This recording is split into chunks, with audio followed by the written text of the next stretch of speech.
మిత్రులకు నమస్కారం. ఇవాళ రాష్ట్రంలో అరాచక పాలన కొనసాగుతుంది అనడానికి ఇవాళ ధర్మపురి నియోజకవర్గంలో జరిగిన ఆ బీఆర్ఎస్ పార్టీ కార్యకర్తల మీద దానికి నిదర్శనం అని చెప్పి ఈ సందర్భంగా తేలాదిస్తూ ఉన్నాం.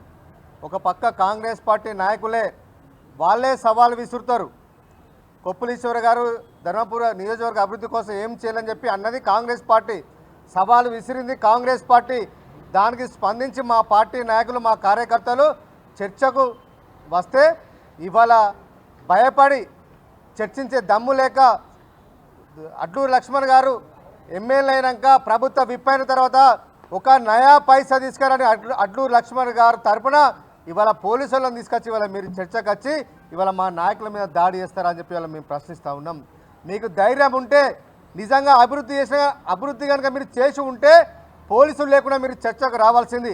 పోలీసులను అడ్డం పెట్టుకొని ఇవాళ మమ్మల్ని ఆపచ్చు, కానీ ప్రజలను మాత్రం ఆపలేరనే విషయాన్ని ఇవాళ కాంగ్రెస్ పార్టీ నాయకులు గుర్తుంచుకోవాలి.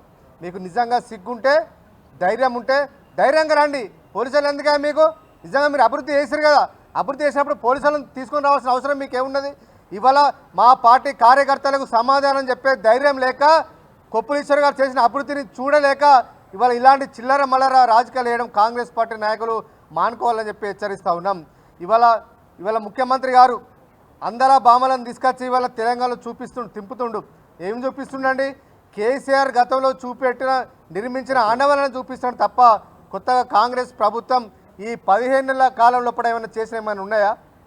ఇప్పటికైనా కేసీఆర్ గారు చేపట్టిన అభివృద్ధి కార్యక్రమాలే ఇవాళ ప్రపంచానికి మరోసారి ఇవాళ చూపిస్తాడు తప్ప కొత్తగా కాంగ్రెస్ పార్టీ చేసిన విషయం ఏం లేదు. ఇవాళ పక్కనే 10 కిలోమీటర్ల దూరానే ఇవాళ గుల్జార్ హౌజ్లో దాదాపు 17 మంది చనిపోతే ఈ ముఖ్యమంత్రికి పరామర్శించే తీరిక లేదా? గతంలో కొండగట్టులో ఒక బస్సు బోల్తే వాడి చనిపోతే ఆ రోజు ఎంతో రాజకీయం చేసిన రేవంత్ రెడ్డి గారు ఇవాళ 10 కిలోమీటర్ల దూరం ఉన్న వాళ్ళను పరామర్శించడానికి తీరిక లేదని చెప్పి వాళ్ళని మేము ప్రశ్నిస్తూ ఉన్నాం. కాబట్టి మాట్లాడే ముందు జాగ్రత్తగా మాట్లాడాలని చెప్పి ఇలా ఈ కాంగ్రెస్ ప్రభుత్వాన్ని హెచ్చరిస్తూ ఉన్నాం. పక్కనే 20-30 మీటర్ల దూరాన పోలీస్ స్టేషన్ ఉంటుంది. ఫైర్ ఇంజన్లు వస్తాయి, కానీ అలా నీళ్లు ఉండయి, ఎలాంటి సేఫ్టీ మెజర్స్ ఉండయి. దానివల్ల ఇవాళ ప్రభుత్వ నిర్లక్ష్యం వల్ల 17 మంది ఇవాళ హైదరాబాద్లో చనిపోయారంటే దానికి కారణం రేవంత్ రెడ్డి కారణం కదా.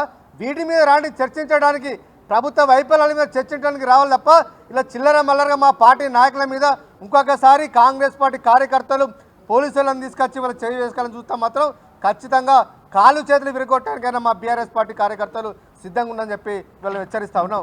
లా అండ్ ఆర్డర్ మీ చేతిలో ముఖ్యమంత్రి మీ దగ్గర పెట్టుకుంటే జాగ్రత్తగా వాడాలి, లా అండ్ ఆర్డర్ మెయింటైన్ చేయడానికి వాడాలి, శాంతి భద్రత కాపాడడానికి ప్రభుత్వం ఉన్నది, మీ పార్టీ ఉన్నది. కానీ ఈ రకంగా వ్యక్తిగతంగా కక్షల కోసం వాడుకున్న మాత్రం బీఆర్ఎస్ పార్టీ కార్యకర్తలు చూస్తూ ఊరుకోరని చెప్పి ఇవాళ కాంగ్రెస్ పార్టీ నాయకులను హెచ్చరిస్తూ ఉన్నాం. జై తెలంగాణ.